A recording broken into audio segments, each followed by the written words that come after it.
Good morning traders, Richard here doing a quick Ichimoku and point and figure chart review of NVDA. We'll start with a really big picture, the weekly Ichimoku cloud.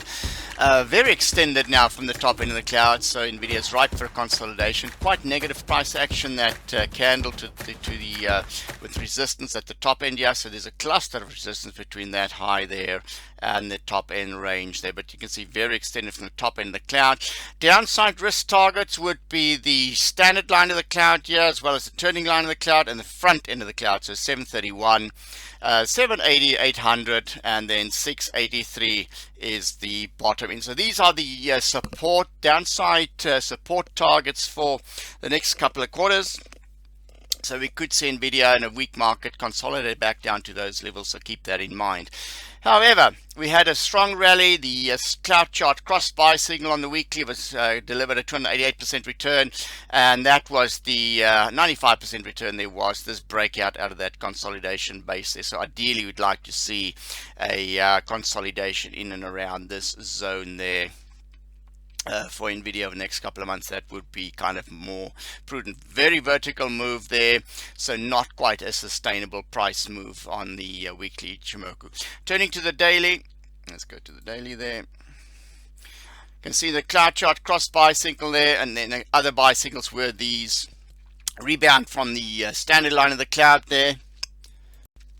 Downside risk is the front end of the cloud here at 863 with the standard line 818. So these are the support zones for the next couple of weeks for a potential rebound in case there's any weakness in the stock.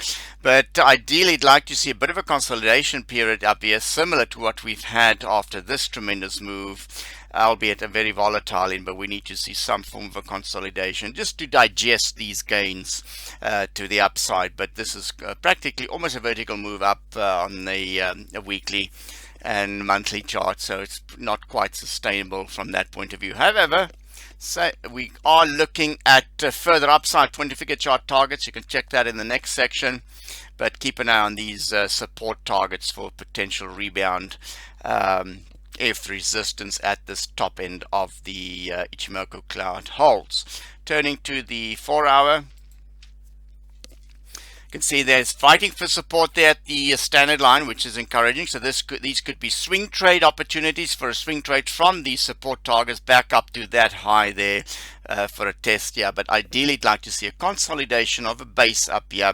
You can see the top end of the cloud here as a key support zone, as well as that spike there, 878, and then 8118 is the downside risk support zone for April. So there you can see these are the downside risk targets, and the upside target in this case would be this old high right up there to be retested at 974, close to 1,000 there. But so far so good. Very strong move to the upside, but do need to see some form of a consolidation in and around the top end of these price targets on the weekly, the 4-hour Ichimoku.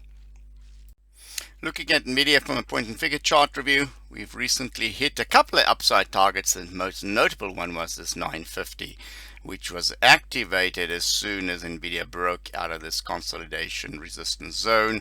Then had a strong rally, hitting 680, 660, and 700 to the upside. Brief little consolidation there with downside risk to 620. Did not get there, but then we had another reversal with another strong buy signal to the upside there.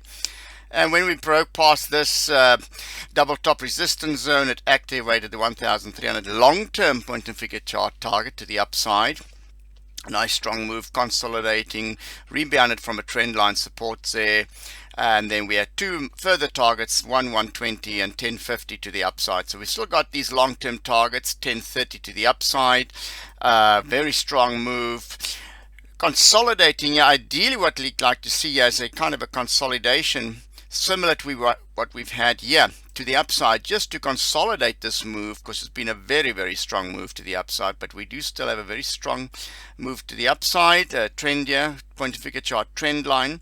And there's downside to 719, 610, but only if we break past this 850 level to the downside. That would then activate these downside targets there. But short-term risk 10% to downside, but upside potential there. 1030 is the closest upside target, and we can actually project one on there, 1020. So the upside point figure chart targets currently is 1020 to 1030 to the upside, and then 1050 with much long-term targets of 1120, 1230 and 1300 to the upside, but do expect some form of consolidation, which would be healthy for the stock to digest these gains. Now this is a high-low 10 by 3 point figure chart. Now let's go and take a look at the logarithmic one. Now we can see after breaking out of this consolidation period, took out all these targets, 600, 612, and then kept on motoring ahead, activated 785, 793, hit those targets to the upside, then had the 885 target, took out that target, and now we've got the next targets, 1038, 1069, 1113, and 1241 to the upside, and then a whopping 1279 upside target with a very strong trend to the upside, consolidating and rebounding from key moving averages here in this consolidation period, with the most immediate upside targets of 1038 and 1069. In terms of downside targets, 785, down 11% downside risk, but only if we break past this 868, 850 zone there, 849 zone to the downside. But these are also within trend line support zones. So these are the downside risk factors with the upside potential of 1038 and 1069 over the medium term, with much longer term targets of 1113, 1241 and 1279. Now let's just stand back and review NVIDIA's valuation, and the stock is trading on a forward multiple of 34 times earnings, which is much higher than the industry median. So it's an expensive stock, but it is also the leader in its field, so we are paying a premium for both growth and technology leadership within the AI space. Now, relative to other stocks globally, it ranks the bottom 14 percentile ranking, both on a PE, EV to EBITDA, dividend yield, EV to sales, price to cash flow, and price to book. So we are looking at something that's relatively pricey considering other companies in the database, so to speak. So if we look at the StarMine models on a intrinsic and relative valuation, the stock is in the bottom 10% of the market per star ranking. So it's not cheap on both an intrinsic and relative valuation basis compared to other companies in the database. However, price momentum is still looking good, ranked 76 percentile. Analyst revision is still on the upside, so analysts are improving and revising upwards, and short interest is very low, so there's a there's still some upside in the stock. Earnings quality 99 percentile ranking, so we're quite comfortable with the high quality of the earnings in the stock. It's just at this stage a valuation concern. Just look at the revenue and EBITDA margin. You can see NVIDIA is got higher margins than the other players. Broadcom is also very close to it, but it's got higher margins versus Qualcomm, Intel, and AMD. Marvell is there at 34 and Alphabet at 37, Google there. Just once again, the PE, a little bit pricey at 36 times forward. Also, the PE expectations 29 and 25 for the 2 and 3 years outwards. Price to sales ratio very high. So on a price to sales ratio, very expensive. Price to cash flow also, but on the pricey side there. So there is a room for evaluation improvement. However, return on assets and return on equity very high. Recently was the return on assets 55, return on equity 91, and the expectations for 64 and 79 respectively. So still meeting the minimum criteria of return on equity. So very, very high return on equity. So that's quite a favorable rate there. Very, very strong return on equity. Fantastic rates there.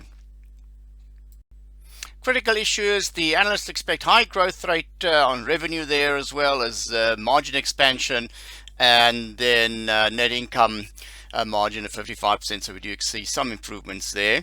But the question is, will NVIDIA maintain significantly high growth rates? As you can see, they expect it to taper off there. But I'm sure as the macro market conditions in the AI space improves, that NVIDIA will be able to maintain high growth rates there. So that's the only risk factor, is that how much of the future growth is already in the price. The other risk factor to bear in mind, net buyers ratio score in terms of insider filings. There's at the moment in terms of total insiders, slightly higher selling than buying. It ranks in the bottom 10% of style ranking, so there should be some form of improvement there. So when the insider buying starts to be more aggressive, more insiders are buying, that will be another plus point. So that's just another risk factor in the current analysis. Once on one side is the valuation, growth tapering off, how much of the growth is currently discounted in the price, as well as what's happening on the insider score. But overall, return on equity very high, and growth rates are very high, and we can just review back the cloud. There we go, and we can expect some form of a consolidation here. So that's what to look out for: consolidation there, and then another breakout from that consolidation base past that high resistance zone. So that's the critical resistance zone for NVDA to get past. But so far so good. Watch out for the front end cloud chart support zones in the current rally. The top in the cloud at 863, as well as 818, and then the resistance zone is that price action there to the upside. But we do need to see some form of a consolidation in and around these current levels. Until next time, happy cloud chart and point and figure chart trading. Bye for now.